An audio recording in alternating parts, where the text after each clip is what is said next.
While there are many differences between people, we are a diverse race, the human race is diverse, at a certain fundamental, deepest level, we are all one. And what is that level? That is the spiritual level. Because in one way we can say that we are all manifestations or visible manifestations in a visible form of the same God. A simpler way to put it is we are all children of the same God. But look at it in any way, since our source is the same, the divine essence is the same, we have a certain fundamental oneness. And when that oneness is recognized, that is what leads to that rise in consciousness, which is love-driven. That is what leads to fraternity.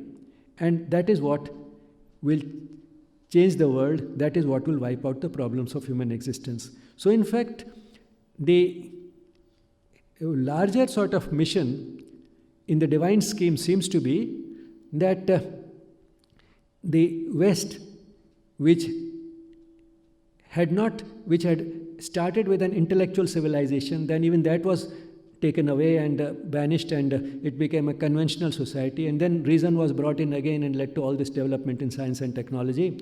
Now that part of the world is becoming ready for an approach which goes beyond reason, and here is a source available, so that has to be provided, so that that part of the world also starts participating in this rise in consciousness.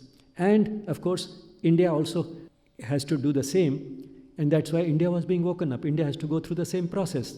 Doesn't mean that we'll take 400 years to do so. We can do it much faster because it is in our blood. But all the same, essentially the process has to be the same. And we also have to bring spirituality into our everyday life, live a life which is based on those deeper truths of existence. And that is what will truly lift the consciousness of the world. Doesn't mean that the entire population of the world will be affected by it. What is important is that a large number should be affected. The numbers are important. When the numbers are enough to be able to influence the affairs of the world, and then the world will change. So the spectrum of consciousness is wide today and probably will continue to be wide.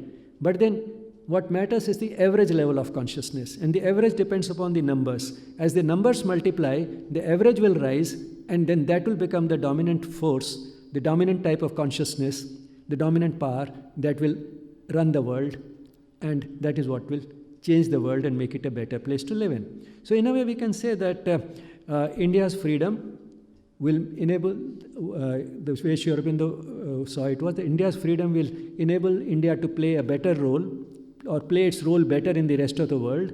That in turn will lead to a sense of oneness in the human race, that's human unity.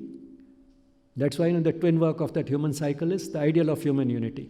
And this will depend in turn on what one may call the project consciousness. That is a project of lifting up the consciousness of the human race. So India's political freedom, to Sri Aurobindo, was not actually, truly speaking, the goal. It was, you can say, a milestone. Perhaps a better word would be to say it was a stepping stone. And even better, it was the springboard. So India's political freedom, to Sri Aurobindo, was the springboard from which the world could take a plunge into the pool of consciousness, so that the human race could swim to the safety and security and peace of a soulful existence.